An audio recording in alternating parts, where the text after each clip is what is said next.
Act 3. Ingenious. Filoserve notice. The following document was inserted into this file at a later date, under Containment Protocol Herodotus. Refer to Special Containment Procedures for more information. Verse 70-74. As witnessed by Sordavalatra, third Rajmata of the Scarlet Maharaja. And as the empire spread across the face of the continent in the name of the Scarlet House of the Deva, it was soon that they came to know those that had arisen in the east and west in the 1,000 years of isolation. The blood-mad Nalka of Black Adatum, the great dark necropolis born of Mamjul's own sin and rent from the body of the high slave, took arms against the Deva in their zealotry to extinguish the life from the flesh. And the Mekhanites of Amoni Ram, in their arrogance and disdain for the natural laws of the world, took arms against the Deva in their zealotry to make themselves more than human. And in the hopes of saving their people, the Covenant took the magic of the jungle against their aggressors and waged whole war. War in every aspect. War in every element.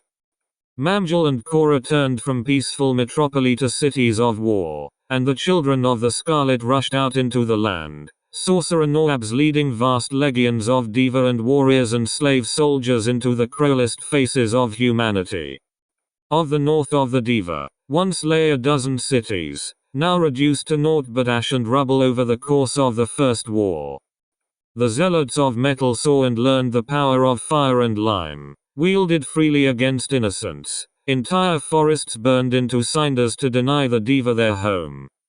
Cities laid siege to, men bled, fuel had melted down into the very spears that would be driven through the bodies of the Mekhanites and into the wall of MAMJUL, as a warning.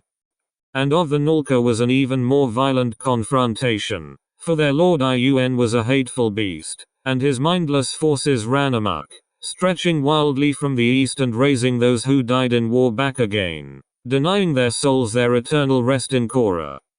Their massacres were devoid of purpose, killing for the sake of killing, with no artistry to their butchery, no respect for the inborn soul, only a simpler-minded desire for the purity of rent flesh, empty vessels.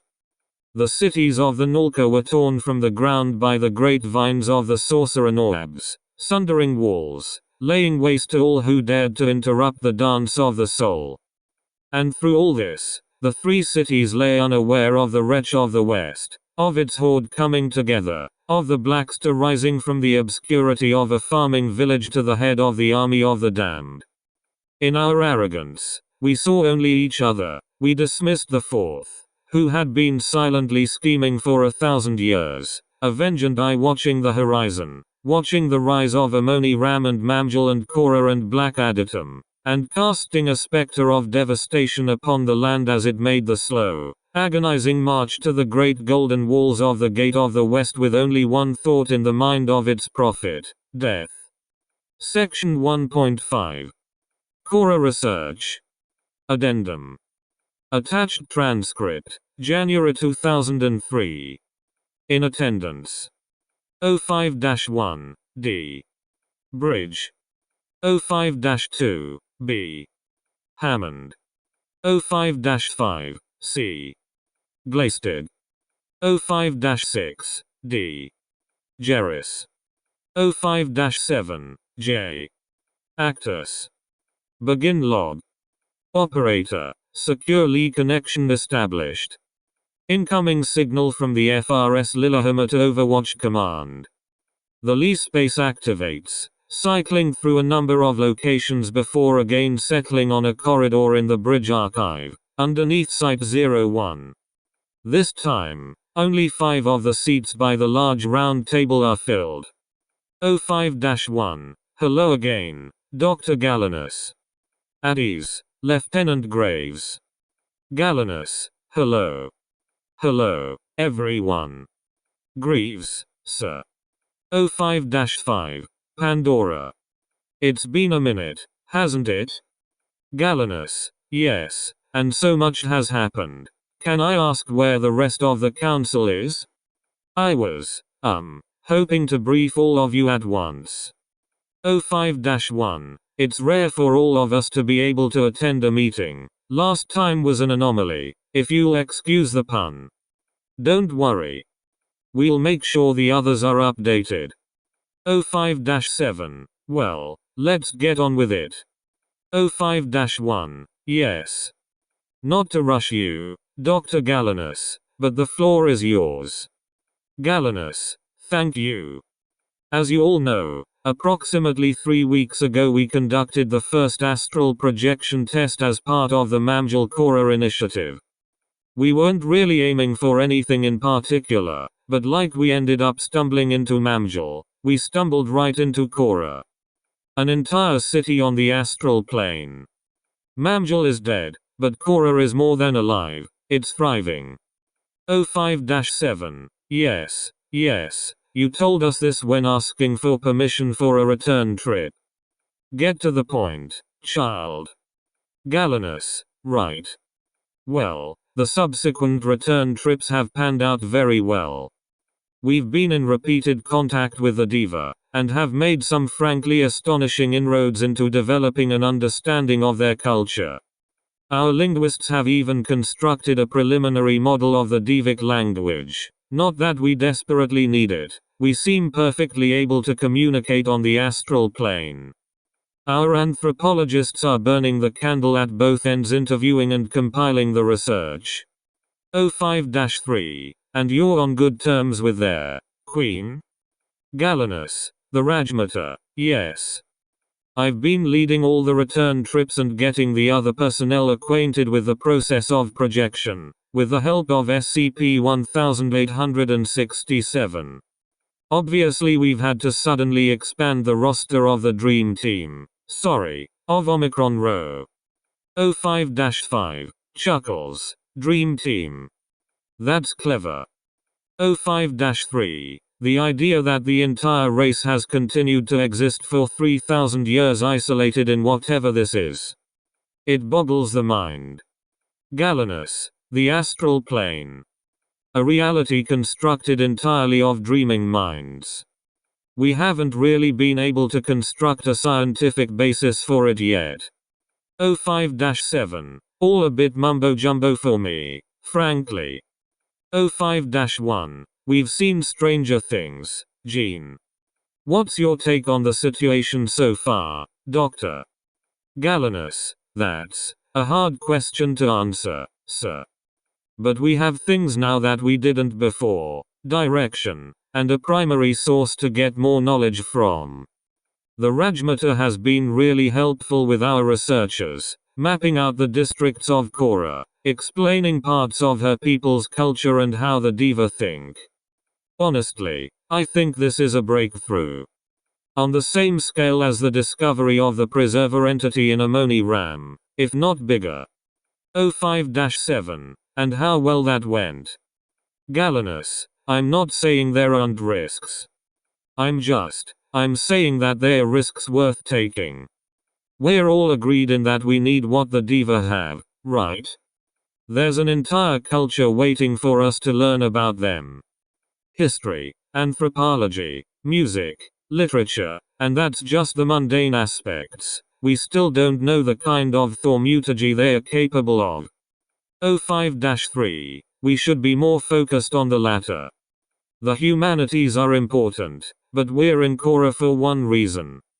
Galenus, you can't. Sighing. You can't try to understand what they are capable of without understanding what kind of a culture leads to that. It's like trying to understand American military technology without knowing anything about the US. 05-3. True as that may be, I notice you haven't made much progress with determining the ultimate fate of the city. Galenus, the diva are hesitant to share that. I'm still trying to find out why. 05-1. I'll be frank with both of you. We've read the reports over the past few weeks, and heard your testimonies. And, of course, we have Alpha 1 reporting back to us. But this project has entered into a realm Amoni Ram never did, quite literally. Our only exposure to KORAR, to the diva still existing, to any of this is through the device inside your brain, Lieutenant Greaves. I can assure you that I saw everything with my own eyes. 05-1. I believe you, Lieutenant. That's not my point. My point is that you are now fully in uncharted territory. There are now dangers we likely don't even know about yet. There has been a not insignificant push to have the initiative cancelled, all personnel amnesticized, and the record sealed. Gallinus, you can't do that. 05-1. I think you know I can, Doctor. But I'm not going to. I told you, I'm a historian too. I still think that MAMJUL and KORAR hold incredible possibilities for the Foundation and for humanity, knowledge we need now more than ever. So we're not just letting the research continue, we're going to be offering new resources. More personnel, more support. Gallinus, what's the catch? 05-7, smart kid. 05-1, going forward, Overwatch Command is going to be more involved in the initiative. You'll still handle the day-to-day running, but Lieutenant Graves acts with our authority, and is empowered to make executive decisions. Gallinus, but, stuttering. 05-1, is there a problem, Doctor? Gallinus, may I speak to you privately, Overseer? Silence. 05-1, you're dismissed for now, Lieutenant. Greaves, sir, if I could. 05-1, dismissed, Lieutenant. Greaves steps off the Lee space communicator, his avatar dissolves into cloudy static before vanishing. 05-1, you don't trust Lieutenant Graves? Gallinus, it's not that. It's just, I don't know how useful more oversight is going to be.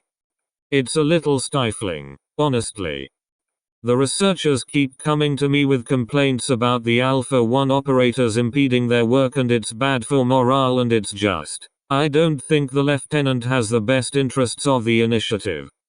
05-1, I suggest you speak to him to see if the security can be integrated into your workflow better.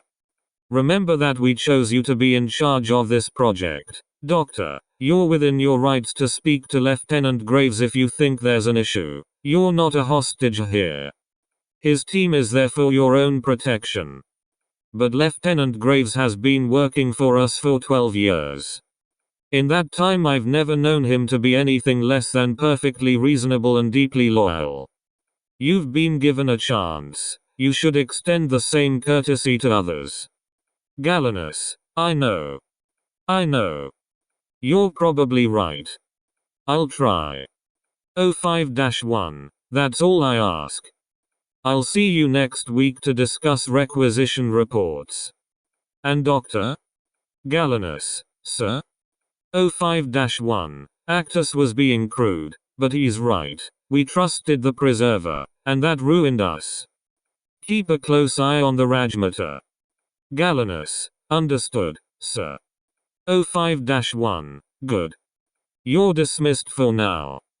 Lee space connection to Site 01 terminated. End log. The realization that the Devic Covenant was not an extinct civilization caused a sudden shock to MAMJUL KORAR initiative personnel and leadership. Authorization was immediately sought from Overwatch Command to establish preliminary diplomatic relations with the Covenant, and granted on the 17th of December, 2002. In the 3 weeks following projection number 01, 16 return trips were made by MTF Omicron Rho personnel, which had been expanded from its original roster of 9 to 35. This was largely due to the Psychotronics division successfully producing RL-023, an animatropic drug that considerably lessened the preparation and training needed for a successful astral projection while also allowing for perfect recall after awakening, for transcription. Prior to this, RL-023 had only existed theoretically in Dr. Hadley Cadmus research notes. MTF Omicron Rho's projections number 02 through number 17 included personnel from every division of the MAMJUL KORAR initiative, and were focused on a number of immediate goals. Ascertain the anomalous capabilities of the extant Devic Empire and their current nature of existence. 2. Establish diplomatic relations, if possible. 3. Arrive at a clearer understanding of the culture of the Devic Covenant. IV. Build a unified timeline of the Empire's fall, and establish the identity of the entity group party known as the Abominate. Rajmata Vaslara Siraj Shirad, the current ruling monarch of the Deva, proved exceptionally receptive to diplomatic efforts and accommodating to Foundation personnel in KORAR. An extensive culture briefing was compiled by the Anthropology Division with the assistance of the Rajmata and multiple visits to KORAR. Attached document. Culture briefing excerpts. Societal structure. The Devic Covenant society is extremely rigidly caste-based, with roles in society occupied by dozens of complex interrelated castes. Broadly, they can be grouped into 4 categories. As with many ancient cultures, slaves occupy the bottommost rung of society, and are afforded few rights or luxuries. The Devic Empire made extensive use of slaves in almost every line of work that could not be done through their arboromancy, from construction to agriculture to bureaucracy. We estimate that the empire contained 3 slaves for every free citizen. This system was brutally enforced through both anomalous and mundane control methods and violence. Testimonies from the Deva indicate that the mass killing of slaves was regarded as a kindness, as it freed their immortal souls to join the population in KORAR. Beyond the slaves, the castes were less rigidly separated. Freed laborers were afforded only a handful of rights above slaves. Merchants and artisans were in similar higher rungs of society, and soldier nobles and sorcerers occupied the rung above them, being the landed aristocrats. The topmost rung of society consisted of the matriarchs, or scarlet brides, religious priestesses central to the Devic religion, see state religion. These matriarchs dictated almost every matter of society by interpreting the will of their god. In a break from most ancient cultures, one of these brides, the Rajmata, was the sovereign monarch of the empire, rather than a male member of the landed gentry. She was considered married to the Scarlet Maharaja while it slept in KORAR, and the embodiment of its will in MAMJUL and on Earth, empowered to make all theocratic, military, and societal decisions for the Covenant. Addendum. Attached transcript, January 2003. Source: Dr. Pandora Galenus. Begin log. Following ingestion of RL-023 in the psychotronics lab aboard the FCS Hafkeen, Dr. Galenus entered the fugue state associated with projection. 3 minutes later, they opened their eyes. They are in the citadel of KORAR, on one of the higher floors. Per the Rajmata's orders, it has been sequestered for Foundation use. Several other researchers and agents and multiple Deva are in the wide room, which is filled with naturally flowing wood seating, tables, and other items. The omnipresent song is still audible, though much softer and more distant. Galenus: "Hey, guys." Murmurs of greeting from the researchers. Most are engaged interviewing and conversing with the Deva, overseen by security agents. Galenus: "Some of you guys have been projecting for hours, haven't you? Carrie, Lewis, Carl, why don't you guys take a break?" Abara: "Yes, doctor." Lewis: "Yeah, I gotta take a leak anyhow." The 3 turn and bow to their interview subjects, who return the bows despite towering over them.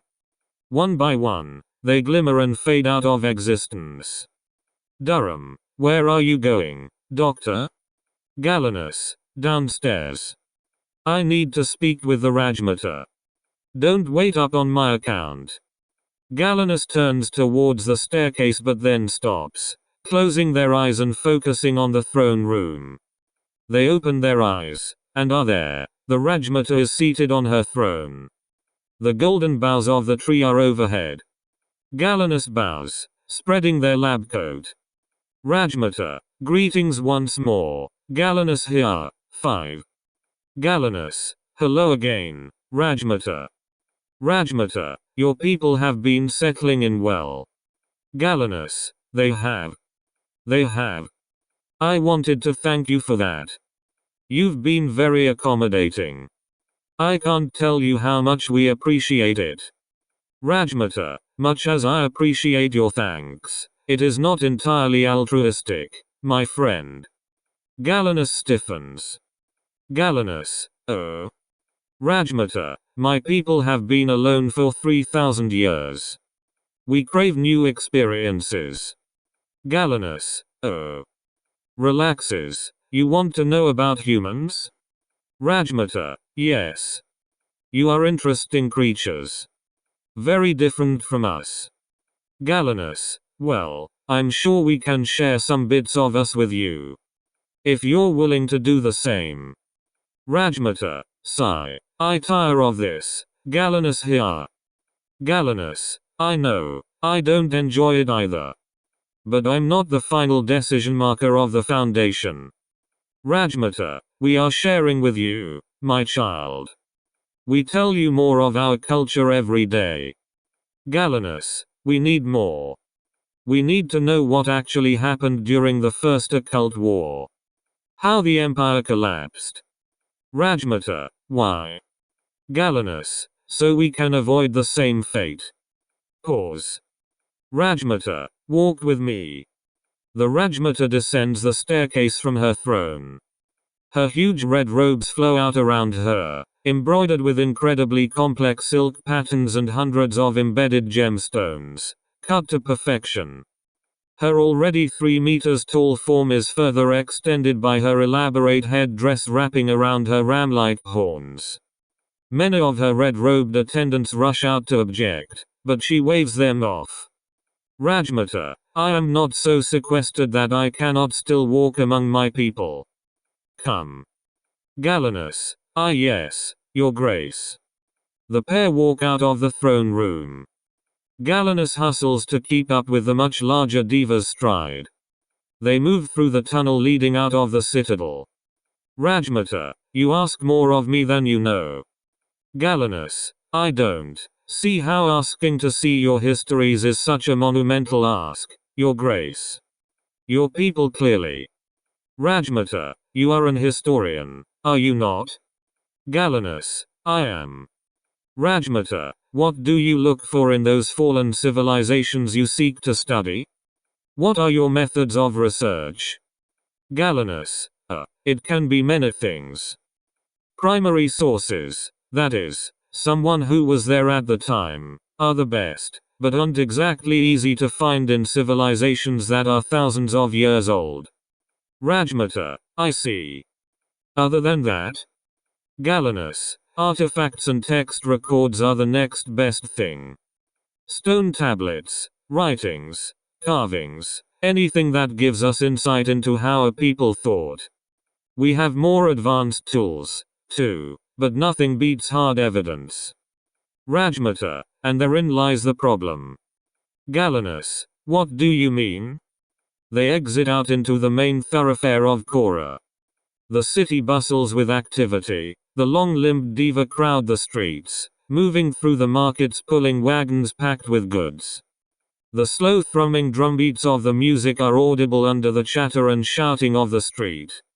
The crowd parts reverently to allow the Rajmata and Galenus to pass unimpeded, flanked by the scarlet brides. Rajmata, look. This is a living city, brimming with soul and spirit in every nook and cranny. Galenus, it is. It's a bit overwhelming, honestly. Galenus gingerly steps over a small, unidentified creature that resembles a 6-legged opossum. It bears a chitinous mouth at them before scurrying away. Rajmata, it would be, to humans. You are rather disconnected from the natural order. Galenus, I wouldn't say that. Rajmata, I would. You know not what you do not know. But that's quite all right. We have our limitations as well. Galenus, what are those? Rajmata, we cannot touch the material plane without acting through intermediaries. Through our chosen people. Once, this was the people of the jungle. Now they are gone, and we are isolated to our home, waiting for someone to find us. But, returning to the point, KORAR is a living, breathing city. But you have explored MAMJUL, yes? Galenus, what little remains of it? Rajmata, yes. Verily, a tragedy. You'll have noticed a distinct lack of the sources you mentioned. Galenus, yeah. Yeah, we didn't find any tablets, any writings, nothing. Rajmata, why do you think that is? Galenus, the city's been 2 miles underwater for 3,000 years. I assumed they'd all been destroyed. Rajmata, destroyed, yes. But not by nature. By man. And not just in MAMJUL, in KORAR, and in every other city. Once, we had libraries filled with chronicles of our histories. Now, as they were destroyed in MAMJUL, so too have they been destroyed here. There are no longer any writings, anything concrete that proves we existed. Galenus, wait, what? You've been written out of time? Rajmata, yes. This is the tragedy of the diva. Galenus, how is that even possible? Rajmata, to answer this would be to explain to you what happened in the First War. I do not trust you with that part of my people yet. Galenus, I see. But that's insane. No offense, Your Grace. But the idea that there's no longer any record of your people, vibrant as it is. Galenus looks around KORAR. The colorfully painted stone buildings intertwined with vines the size of small cars are filled with diva going about their business. Galenus, it bothers me. As a historian, I mean. Rajmata, I did not say there were no records. Galenus, an oral tradition? Rajmata, you could call it that. Listen. Galenus, I don't hear anything. Beyond the noise, I mean. Rajmata, silence your mind. Eliminate your thoughts. Listen. The chatter of the street, of KORAR melts away. The percussive, bone-shaking drums and chorus of the song that pervades the rest of the city is left. It is in a language unspoken for thousands of years, at once unfamiliar and comforting. The thousands of voices that form the chorus are in perfect harmony as they sing. Galenus, whoa. I feel like I've heard this before. Rajmata, the Song of the Diva. A musical arrangement that chronicles our entire history, from our conjoining with my master, our god to the fall of MAMJUL and the breaking of the empire. Hundreds of verses, kept alive in our memories. Galenus, it's not written down anywhere. Rajmata, it was, long ago. A great library in MAMJUL once held a stone tablet transcribed with each verse. Scholars and sorcerers from across the empire would undertake pilgrimages to KORAR to seek the wisdom of the song. Galenus, I think we found that library. Rajmata, you found nothing more than blank slates and dead men. Now you see our shame. And why I hesitate to share it with you. Galenus, this is all you have left. Rajmata, yes. It is not just our history, it is our religion, our creation, our laws, our culture. It is the diva. Sharing it with outsiders is the purest bearing of our soul as a people. Galenus, wow. No, yeah, I understand. Rajmata, but you have something we desire as well. Knowledge of the world since MAMJUL fell. Galenus, well, we would be willing to share that if you were willing to return the favor. Rajmata, I see. Galenus, that's all I ask. You've been incredibly generous already. I feel bad asking. Rajmata, do not. You are far too skilled for the suffering you are undergoing. Galenus, what? I'm sorry? Rajmata, you are a troubled soul. Galenus here. I did not become Empress Consort for my appearances alone. Galenus, yeah, I know. I've got a lot going on. There's a lot riding on this being successful. On me being successful. Rajmata, you worry far too much for your age. We're all humans as you are, regardless. Your offer is suitable, I think. But only for you.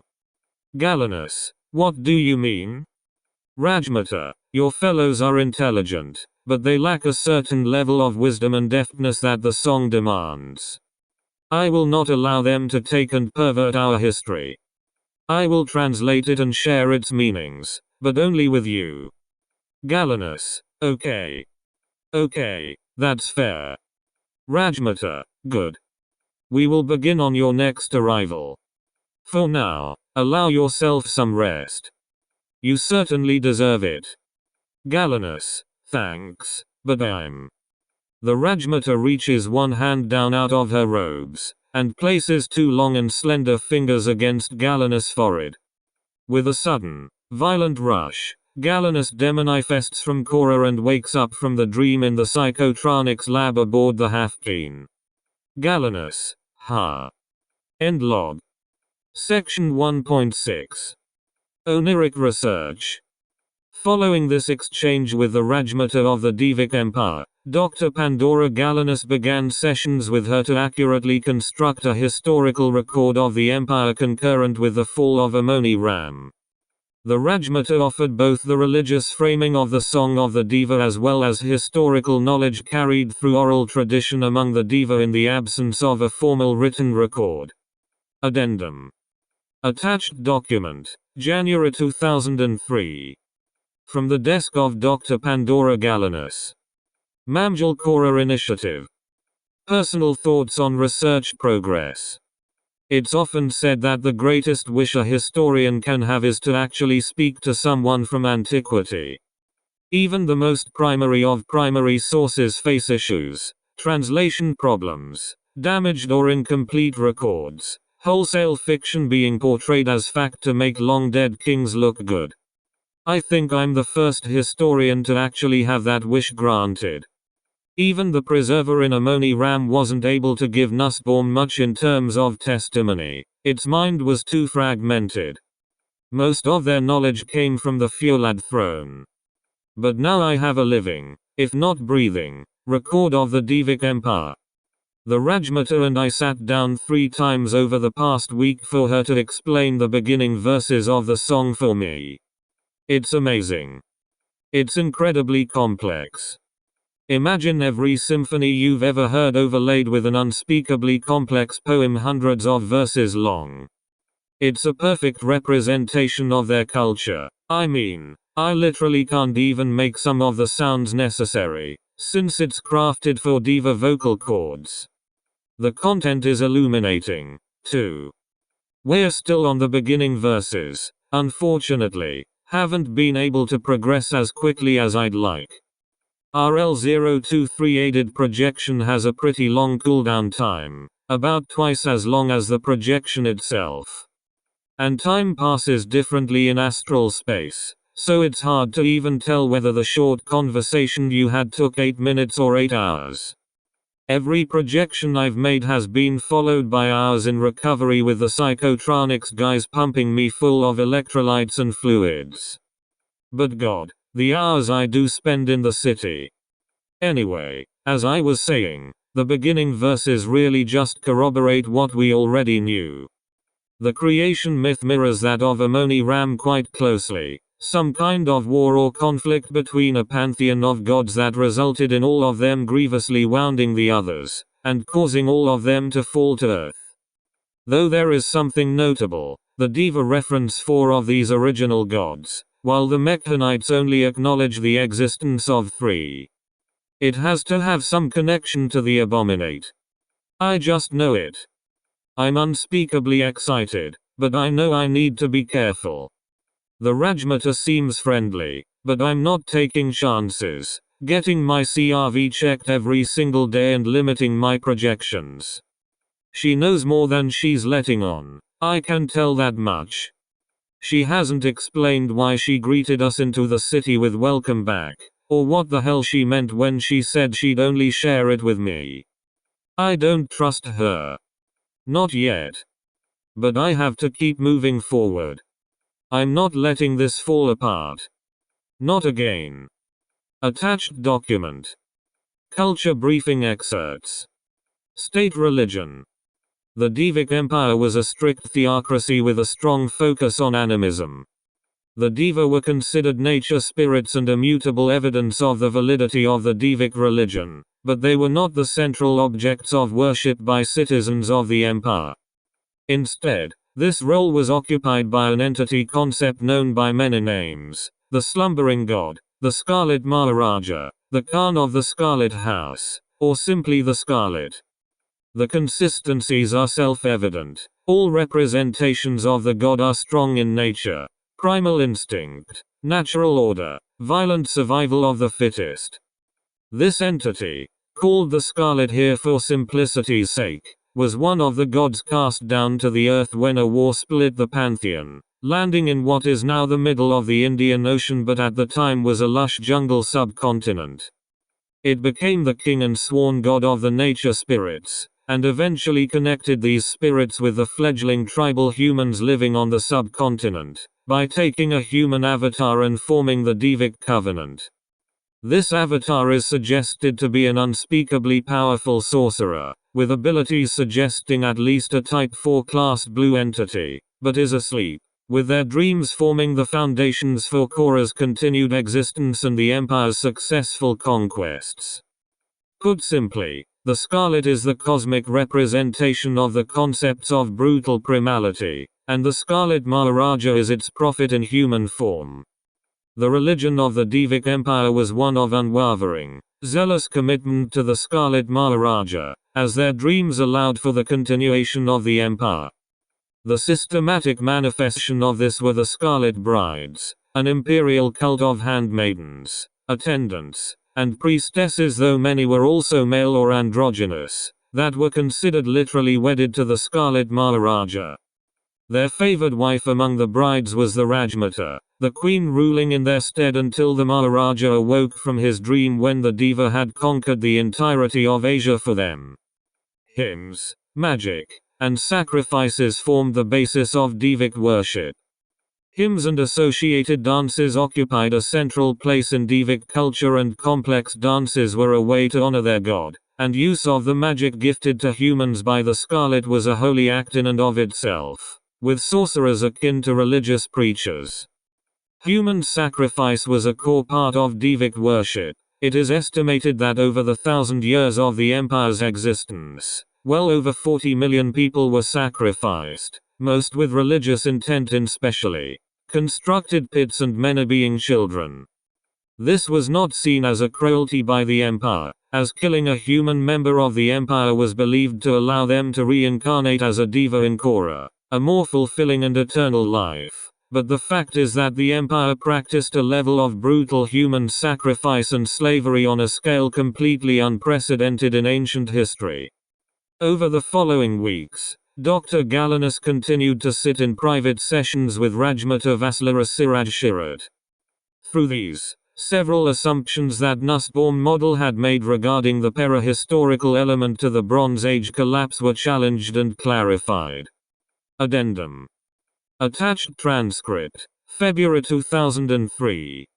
Source: Dr. Pandora Galenus. Begin log. Galenus re-enters the dream, after an hour spent on an electrolyte IV in the psychotronics lab.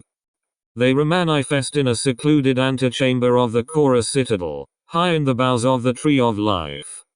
Overhead, a starry, lightning-streaked sky is frozen in time. The Rajmata stands ahead, draped in embroidered and bejeweled shawls. Rajmata, returned from your rest. Galenus here? Galenus, yes. Yeah. I'm sorry, I know this is. Rajmata, quite all right. You are small, and frail. Your physical needs must be met. Galenus, not quite how I'd phrase it, but I appreciate the sentiment. The Rajmata bows her head, letting the shawl hang limply from around her horns. Rajmata, my sincerest apologies. Galenus, you're fine. You're fine. It's just a lot to take it in at once. You were discussing the Middle Ages of the Devic Covenant. Rajmata, yes, but I worry that my explaining does you little good when I can show you. Galenus, pause, show me. Rajmata, observe. The Rajmata locks her hands, lowering her head. The latent noises of Korar's hustle and bustle far below seem to melt away, leaving only the slight shifting of the leaves. Then the Rajmata begins to sing. With her large size and vocal cords, the sound is incredibly deep and rich, with guttural lows and humming highs. As she sings, it sounds as though multiple voices from across the tree join in the chorus. Galenus, this is the song you showed me before. The song of the diva. The Rajmata stops to speak. The song continues unabated. Rajmata, yes, but now we must go a step farther. The Rajmata begins to dance with the music. She is graceful despite her large size and heavy dressage, drifting slowly in complex motions around Galenus. Galenus, this is beautiful, but, holy shit. Outside of the tree's boughs, the cityscape has shifted dramatically. Instead of the abstract starry void of the astral plane, the tree now looks out over a city on Earth, with lush green farmland stretching into the jungle beyond the gigantic stone walls. It is a mirror image of Korar's triangular shape. The open-air markets that make up the northern portion of the city are still present, but now they contain both humans and diva living and interacting side by side and filling the streets. Huge multi-legged beasts of burden move throughout the city, mounted by both humans and diva in elaborate robes and headdresses. Galenus, is this time? Rajmata, no. The astral plane is a land of dreams, formed of the mind of the sleeping Scarlet, my master. This is my dream. My memories. I bear my soul to you, in friendship, in trust. Galenus, this is how MAMJUL was? Rajmata, yes. Once. I was the last Rajmata of the Devic Covenant, and this is how I choose to remember my city and the diva. Galenus, but those are humans down there, not just diva. You lived side by side. Rajmata, diva is simply a word. In your tongue, the best meaning would be chosen people. The Scarlet named us this when she became our king of kings. In turn, we named the tribes of the land this when we chose to become one with them under the covenant. The people, the spirits, the empire, the magic, all are diva, all are the children of the Scarlet, all are one. Galenus, amazing. Rajmata, look out, and see MAMJUL at its summit. The peak of a civilization, the jewel of an empire that spanned the length of Asia. Food, knowledge, history, art. And of course, magic. All of it passed through MAMJUL and from MAMJUL, KORAR. All are one. Galenus watches the activity below. A team of diva and humans work to repair a fallen building. A man dressed in red-green robes slams a staff against the ground, and vines erupt out, lifting gigantic blocks of hand-carved stone from out of the hands of a contingent of human slaves. Galenus, this doesn't look at all like a city at war. Rajmata, it is not. This is nearly 700 years before the sorcerers on the distant reaches of the Empire first informed us of the dreaded Golden Wave. Galenus, golden, ah. The Mekhanites. Rajmata, if that is what you choose to call them, then yes. The Mekhanites. A chauvinistic people from the western desert, zealots of Meccan, the sister of the Scarlet. Galenus, then this has to be over 1,000 years before you were queen. How can this be your memory? Rajmata, it is not my memory, it is my dream. A dream inspired by the soul of the previous Rajmatas, whom I carried with me then and carry even now. I hear, see, speak to them. Galenus, They had something like this in a Moni Ram. A throne that would allow anyone to see in the eyes of a previous emperor of the Bumero dynasty. Rajmata, HMPH. Artifice, born out of a misguided obsession with improving oneself. All of Amoni Ram's vast treasures were rubble and lost memories by the end of my reign. Sigh. But for that matter, so were MAMJUL's. Galenus, so what's so important about this day, this memory? Rajmata, look. Look to the gate. At the far gate of the city, a large party is assembled. Hundreds of horses and other unknown beasts packed with supplies and wagons wait beyond the gates, and several humans and diva are saying goodbye to others inside. Many more slaves are assembled alongside them, naked and bare in the sun. Rajmata, our first attempt at establishing a colony far beyond the bounds of the empire, another eye from whence our Scarlet Maharaja might see and arise to take stock of the world that was theirs. 2,000 beasts and men, and twice as many slaves to carry the honor of the children of the Scarlet. The expedition, prepared for years. The leaders assembled, with great artisans, merchants, general, sorcerers, Nawabs, all walks of life, and sent out into the far emptiness of the east, towards the endless sea. They leave today. Galenus, there was another city of the Diva? Rajmata, no. After they left the bounds of the empire, we never hear from them again. Not for 800 years. Galenus, wait. Wait, the Aegean tablets mention this. Black Aditum, the city of the Nalka, was originally a slave colony. This is them? Rajmata, yes. Today, you witness the birth of our blood enemies.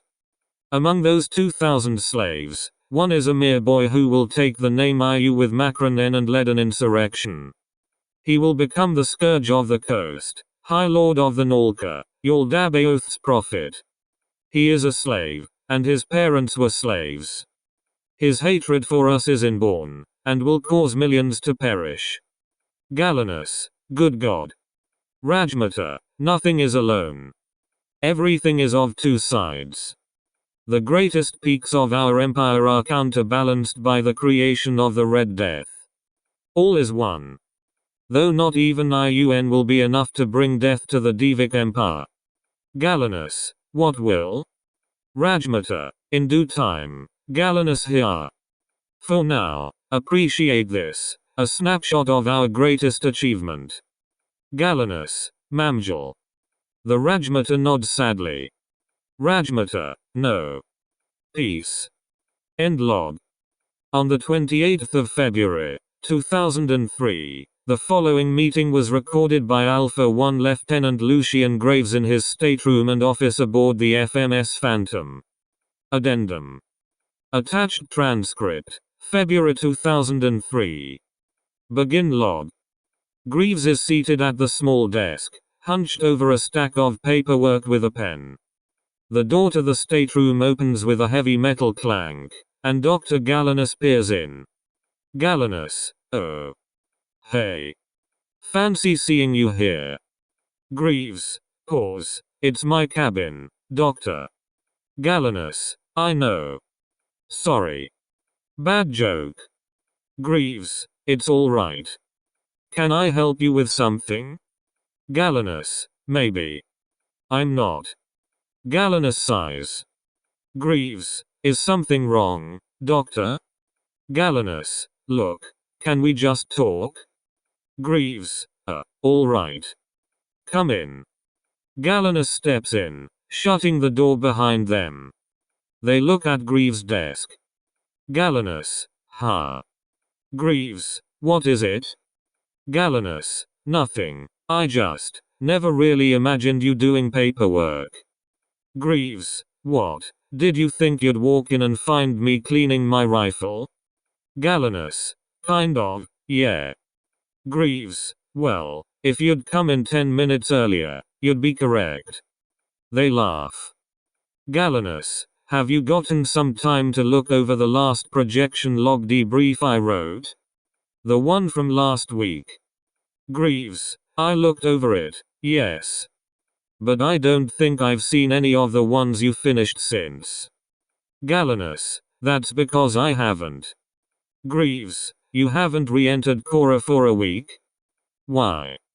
Galenus. The last one kind of shook me up a little, if I'm being honest. Greaves. You're talking about the memory sharing, right? Galenus. Yeah.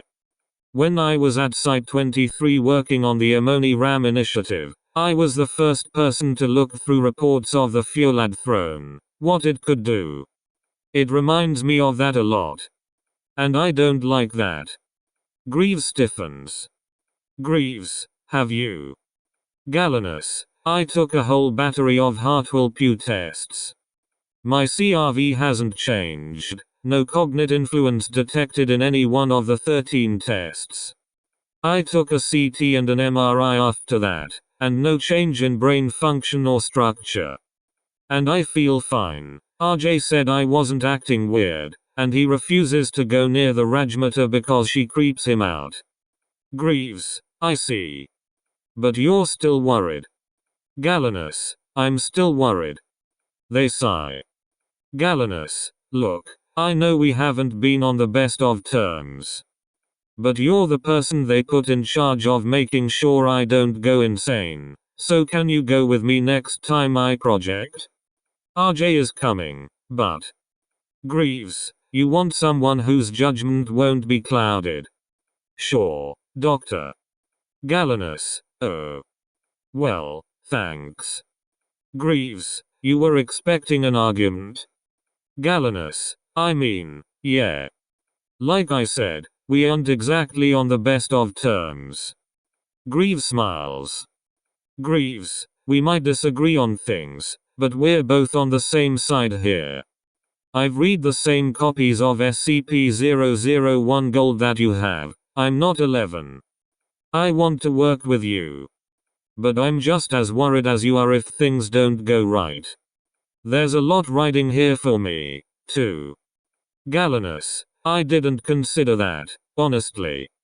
Greaves, everything's a matter of perspective. Most people don't go beyond their own unless pushed. No offense. Galenus, none taken. You have to recognize that kind of bias in my field. Only way to work past it. Everything's a matter of perspective. They sigh. Galenus, that heuristic has been seeing a lot of use in my reports lately, ha. Greaves, MHM. But you see now why my team is so involved. Galenus, I get it. But at the same time, you're dudes with guns walking around and inspecting everything. I'm trying to manage over 200 researchers, and I can't do that if they all feel like they're hostages. Greaves, I can understand it, I suppose. I'll tell them to ease off a bit. Galenus smiles. Galenus, I appreciate it. Really. Also appreciate you willing to project into KORAR with me. I got the vibe that it's really not your wheelhouse. Greaves, I've spent most of my life holding or avoiding a gun. This stuff with dreams and souls, it's confusing. He shrugs. Greaves, but I'm the one with the $1 million Kodak in his head, so I guess we've got to get our money's worth. They chuckle, before falling silent. Galenus, I feel bad laughing. It's gotta be uncomfortable. Greaves, I knew what I signed up for when I joined the council's right hand. Some of the guys have much worse alterations than this. Galenus, still, though. Greaves, I've been with the Foundation for long enough that I do a lot worse than having a couple pins in my head. We're protecting the world out here. I do my part. Galenus, I can respect that. Me, I'm more here for the study of it. So much we still don't know about the world. It fascinates me, academically. Greaves, I can respect that too. Pause. Galenus, well, it was nice to get on the same page with you. Clear the air. I have a meeting with the linguistics team to get to, but we'll meet tomorrow aboard the Hafkeen for the projection? Greaves, roger that, Doctor. Galenus, call me Pandora. Greaves, Pandora it is. End log. The following projection log transcript was adapted from Lieutenant Graves' LSAP Cadmus Eram Array on the 1st of March, 2003, as part of a multiple-week projection regimen with Dr. Galenus and operator R.J. Desai. Addendum. Attached transcript, March 2003. Source, Lieutenant Lucian Graves, MTF Alpha 1. Note, as this transcript was originally produced by the subject's thoughts, certain sections may be non-clinical. Begin log. Greaves opens his eyes. He is standing outside of the entryway tunnel to the citadel of KORAR, with Dr. Galenus and operator Desai alongside him. The Rajmata stands before them, supported by her handmaidens, their faces obscured by red veils. The Diva give the group a respectful berth. Rajmata, you have brought guests. Galenus here. This was not what we agreed upon. Galenus, I know. I'm sorry. But this is too much for me to take in alone. It's an incredible amount of information. RJ and Lucian are good people, though. I trust them. You can trust them. Desai, we've met before. Your Majesty?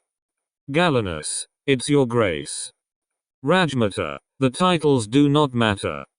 Your tongue does not have the words necessary to convey the meaning of my full titles. It is of no concern. The Rajmata turns to look at Graves. Rajmata, you. I remember you. Your soul is a flame. A soldier. Greaves, yes. Rajmata, interesting. A warrior and a scholar. In my land, our soldiers were often slaves, conscripted and made to fight with the promise of freedom. Is the same true for you? Greaves, no. I choose to fight. There are things in this world worth protecting. Rajmata, so you are a slave to your morals in lieu of a whip. We are all slaves for something. Greves Girus. The constant in life is obedient servitude, the variable is to whom. Greaves, all due respect, your grace, I make my own decisions. People like me exist. Rajmata, they do. They are a rarity, but they do. I suppose we shall see. I will allow this intrusion. Galenus, thank you, your grace. Rajmata, it is time to see the truth. Galenus, are we entering the dream again? Rather than answer, the Rajmata bows her head and begins to sing, with her handmaidens joining in the chorus. The song is slow and grand, deep sweeping notes and movements in an impossibly deep tone. Gradually, the surroundings of KORAR melt away, the Diva replaced with busy markets of humans and Diva shoulder to shoulder. Greaves, I see what you mean. Desai, whoa. Galenus, we're not going to the top this time? Rajmata, no. There is something you must understand before you continue forward blindly. You tell me you went to Amoni Ram, that you spoke with a surviving automaton of theirs. Galenus, yeah, 6 well, not me personally, but the Foundation did. Rajmata, and what did it tell you about the gods? Galenus, that there were 3. Mekhane, your brother Scarlet, and an unnamed deity that the Nulka worshipped. Rajmata, it lied to you.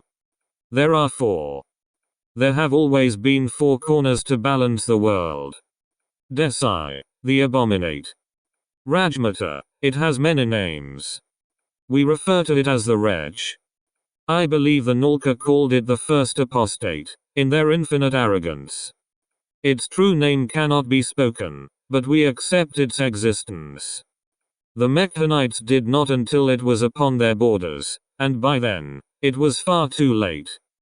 Galenus, what is it? Rajmata, what I can say is limited. But I will tell you what I know.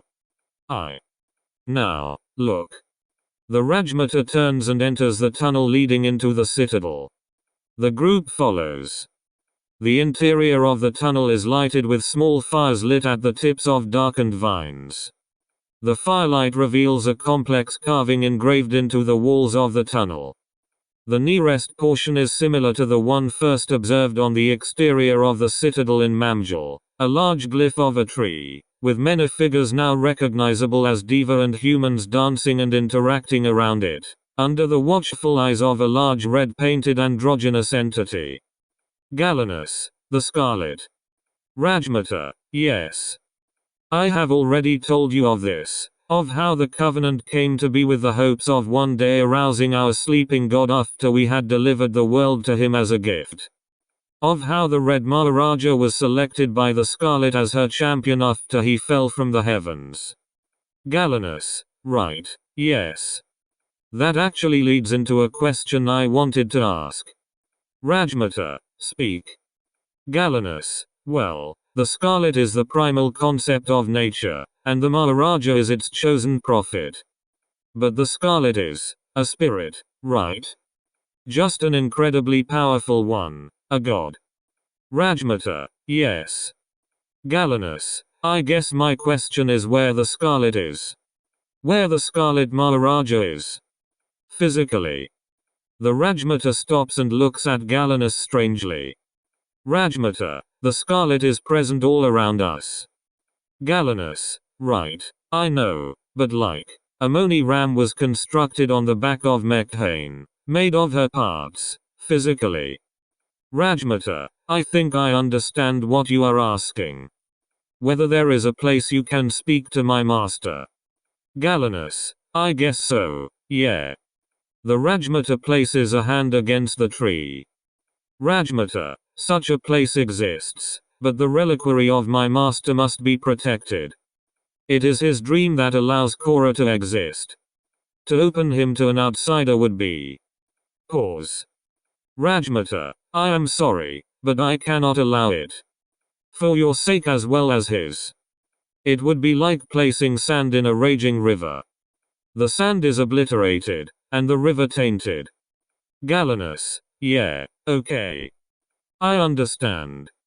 Rajmata, but as you mention a Moni ram being built off the back of their goddess. The Rajmata stepped forward, pointing to a new portion of the carving. This one depicted a large, infinitely complex feminine entity partially buried under sand dunes, looked on by a man the fraction of her size. Galenus, Mekhane. Greaves, and the first Bumero. Rajmata, yes. This was the pattern. 4 gods, 4 prophets, 4 corners to the earth, 4 empires. 1 war. All is one. Our gods are grand creatures, but they demand vessels for their power. Galenus moves to the other side of the tunnel. This carving is substantially less detailed, and looks almost haphazard. It might depict some form of 4-legged creature laying face down in a gargantuan grave or pit, surrounded by onlookers. Galenus, this one is this IUN? Rajmata, our best approximation. We know very little about what exactly IUN discovered when he founded Black Adatum. He was a secretive, vindictive animal. We understand it was a god of flesh, but that it did not choose him as its avatar. Not willingly. Galenus, what does that mean? Rajmata, I wish I knew. Galenus here. These are renderings of rumors of legends of myths. The truth may have been nothing like this. Desai. History in a nutshell. Galenus, then. The group moves to the last of the 4 large carvings near the entrance. In stark contrast to the others, this one shows only a single smooth, featureless circle on the wood wall. Rajmata, the wretch. As I said, what I can say is limited. Galenus, why? Rajmata, I am powerful, but I am not a god. There is binding magic that surpasses even ours. Greaves, Someone sealed your ability to talk about it? Rajmata, yes. Greaves, it's not unheard of. There are anomalous contracts, Jesus, that take away your ability to talk about something. But something on this scale, I can't imagine the kind of power it would take. Galenus, I imagine who and why are also bound. Rajmata, unfortunately. What I can say is that the wretch was once a god, just the same as Meccan and the sleeping scarlet and whatever IUN found. But it was cast out long before the First War. Thrown deep into the seas of the West, beyond the edge of the world, to drown forevermore. Desai, what did it do? Rajmata, the first sin.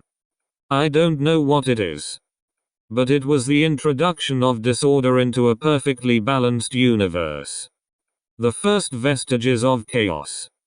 Desai, Jesus. Galenus, okay, so, wait. The Mekhanites didn't recognize the legitimacy of the wretch or the abominate or whatever, or your gods. They rationalized Mekhan as the only legitimate deity. But you guys, do? Rajmata, we don't pledge our allegiance to the sleeping scarlet because they are innately supreme over their brethren. We do it because they have protected us, uplifted us, provided for us. We swear fealty because we choose to. It is a partnership. Galenus, a covenant. Rajmata, you see now. All is one. Galenus, but the others don't follow that belief. Rajmata, no. Which is why the First War was inevitable. Look. The scene changes. The group and the Rajmata are now standing on the battlements of the northern wall. Outside the gates, a gargantuan group has been assembled, at least hundreds of thousands of Covenant, both human and Diva, gathered into camps. They are heavily armored with wood similar to the one the citadel is formed from, and are supported by cavalry forces of thousands of four-legged beasts. Elaborately dressed sorcerers command each regiment as they begin to organize and march. Galenus, another expedition? Greaves, no. This is an army. Armies, even. Desai, look up. In the far distance, over the thick tree line and expansive jungle, several thick plumes of smoke are visible rising into the sky. Rajmata, you will see the war as I saw it. The scene changes rapidly. A desert battlefield, littered with the corpses of hundreds of Mekhanites, their metal limbs torn from their bodies by Diva scouring the field. A large Divic city set alight by Mekhanite napalm, burning to the ground in a raging inferno as women run screaming and carrying their children. The corpses of Diva and Mekhanites being puppeteered across a strait by Nulka necromancers, forming a living body of bridges to allow their abominations to cross over to the crippled Diva force on the other side. Desai, under his breath, Jesus fucking Christ. Galenus, this is carnage. Greaves, it's war. The scenes continue rapidly shifting. Divic sorcerers raising vines to tear through Nulkan infantry, reducing them to bloody tatters of rotten flesh. Prisoners of war being massacred on altars as human sacrifices. Mass graves and killing fields. Galenus, please. Stop. The scenes abruptly stop and melt away. The group are once again at the top of the tree. Desai and Galenus are holding their heads. Greaves is not. Rajmata, you see now. Has any war of yours held a candle to the carnage? Greaves, maybe a couple. We have a saying. War is hell. Rajmata, war is hell. Apt. And one must consider that it was all pointless. Galenus, what? Desai, all that was for nothing? Rajmata, while we waged this brutal, continent-spanning war, the wretch was coming. We had no idea it had built up its forces in the far west, after dragging itself out of the sea. A horde that dwarfed our armies, led by an undying general prophet, the Blackster. And it was dragging itself across the face of Africa, bathed in blood and worship and chaos, to Amoni Ram, the gate of the West. For vengeance. End log. Attached document. Culture briefing excerpts. Thaumaturgy and magic. Without active practitioners of the Diva school of magic, it's difficult to make confident statements about its nature, especially in the framework of modern thaumaturgy, which relies heavily on objective, metaphysical measurement. However, through Dr. Galaner's sessions with the Rajmata Vaslara Siraj Shirat and 141 interviews conducted on Diva by members of the MAMJUL KORAR initiative, much information has been assembled.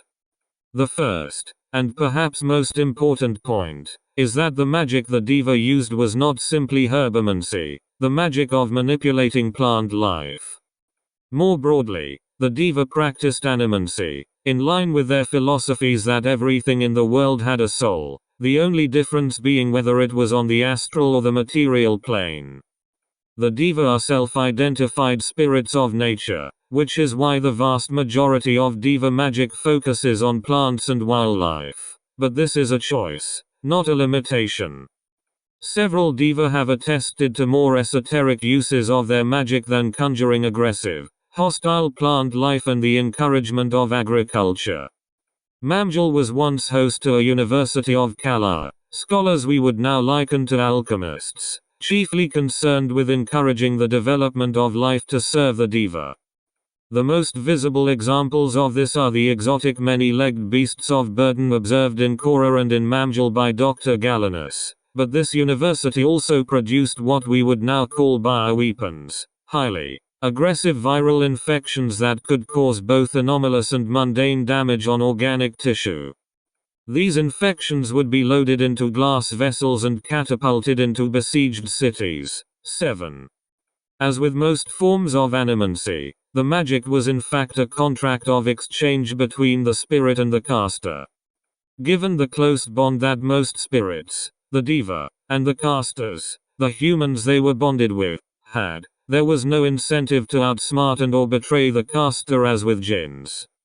Instead, the price was paid through the ritual blood sacrifice of a third party, usually a slave or later, prisoner of war. Magic was used in nearly every aspect of covenant society, from the management and control of slaves, pheromone-based hypnotics, to construction and expansion, accelerated tree growth into the desired structures, to war, physical bonding of Diva to covenant soldiers.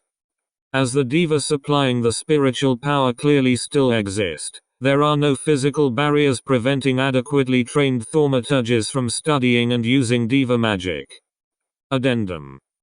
Attached transcript, March 2003. Source, Lieutenant Lucian Graves, MTF Alpha 1.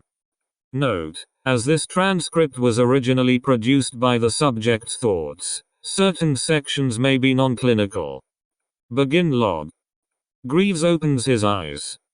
He is standing in the upper branches of the citadel, next to Dr. Galaner.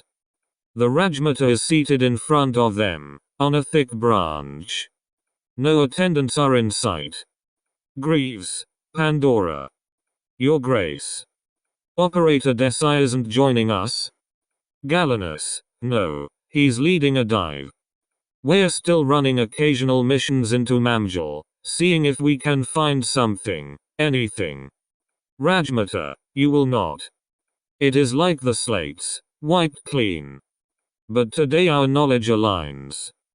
Greaves, what are you talking about? Rajmata, you tell me your knowledge ends at the fall of Amoni Ram, the great city of the broken empire. Galaner, yes. The automaton told us that you and the Nulka made an agreement to lay siege to the city at once. You joined your armies to bring down your common enemy. And that the abominate, the wretch, whatever you want to call it, took advantage of the opportunity. Rajmata, then it was wrong. Galaner, what do you mean? Rajmata, voice rising and growing heavier, after everything I have told you about the history of my people and the Nulka, of IUN's first hatred for us, of the carnage we laid upon each other, of their attempts to deny our fallen entry into the next life. What part led you to believe they would ever carry arms with us? Galenus, it's I don't blame. Rajmata, we are not some capricious apostates who would betray our own for a chance at delivering a blow to the Golden Legion. Is that what you think us, having lived in our city and spoken to our... Greaves steps in front of Galenus. Greaves, back off. They couldn't have known. We're just going off the timeline Nussbaum created. It's not their fault we're going off bad information. The Rajmata and Greaves glare at each other for several seconds, before the diva lowers her head. Her voice returns to its usual, sing-song tone. Rajmata, I apologize. Galenus here. The memories I wish to show you, they occupy a wounded space in my mind. They hurt to think of, much less display to others. And I have not felt such strong emotion in a very, very long time. I let it get the better of me. Galenus, shakily, it's alright. It's fine. Greaves, low voice, you're sure you're okay? Galenus, low voice, yeah. Thanks. Regular voice, it's alright. I shouldn't have pulled something out without confirming either. This is obviously a sensitive topic for you, understandably. Rajmata, I imagine that what the automaton told you was what the Mekhanites had written as the walls of Amoni Ram toppled. The maddened, desperate rationalizations of how the most advanced people in the world had fallen. Surely it could only be if their worst enemies had banded together despite the centuries of conflict and bitter hatred, for then they could paint themselves as martyrs. Greaves, history is just a matter of perspective. Rajmata, another wise platitude. The flawed perspective of the broken empire was the one you were fed. Nothing more than revisionism, intended to make themselves noble in their own histories.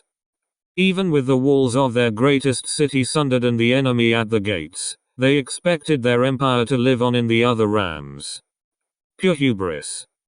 Greaves, then tell us what actually happened.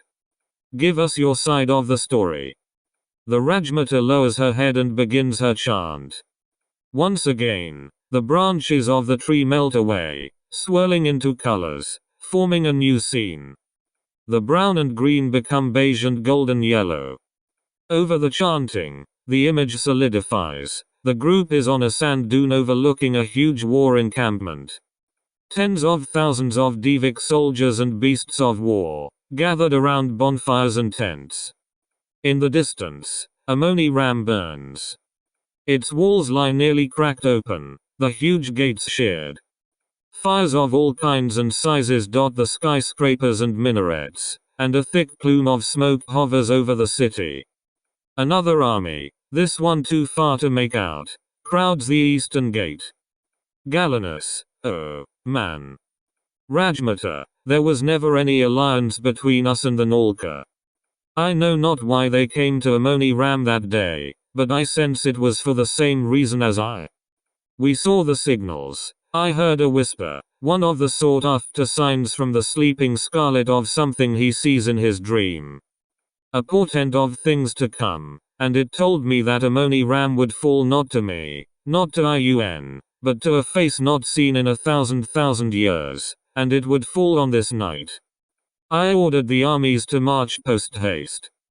I expect IUN received a similar portent, through whatever unholy magic he practices, of bone and fortune. She sighs. Rajmata, it was already fallen when we arrived. Greaves turns to the Rajmata. Greaves, you sound sad. I thought you and the Mekhanites were blood enemies. Rajmata, we were. But it was a conflict that we knew, and that we understood. We were evenly matched, horns locked, none of us could destroy the other, and none of us would betray our allegiances with the notion of a truce. She sighs. Rajmata, do not misunderstand me. The Mekhanites were as much of a warlike blight to us as the Nalka. But I am not too proud to admit that Amoni Ram was a center of learning, knowledge, and progress that rivaled even MAMJUL. The razing of the city did not just put your people back 1,000 years. It directly led to the fall of my own. For that, I must lament. They all look back at the city. With a slow shearing noise audible even from their distance, one of the huge skyscrapers splits and collapses. Rajmata, my scouts corroborated that there was a huge force of Nulka on the other side, and we assumed IUN had devised some black magic that could take the city. Fools that we were, we thought that the Third Army was the dead, raised by the Nulka. We knew that the treasures of Amoni Ram would be a great boon to whoever seized them, and we could not allow the Nulka to seize them. My generals made the decision, once the gates fell, we would march in and loot the city. Galenus, oh, God. Rajmata, so we did. By morning, the walls fell, and our armies moved in. We expected resistance, but this was chaos. The scene cuts to a rooftop in Amoni Ram. The streets are littered with corpses, and fires burn in every direction. The Covenant soldiers and Diva are armed in curved swords and colorful clothing, and push against the surviving Mekhanite troops. The Nulka necromancers move through the streets, raising dead civilians to join the fray. Rajmata, a massacre. And do you see who benefited from it? Why the three-prong army didn't try to occupy the city after bringing down the walls. Greaves, the wretch.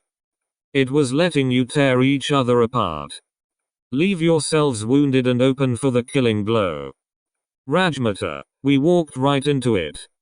I'm sure IUN thought the exact same thing, that I had brought down the walls and was going to seize the city. We massacred each other, all while the Blackster watched. Galenus, you keep mentioning that name. What is that? Why does it sound like that?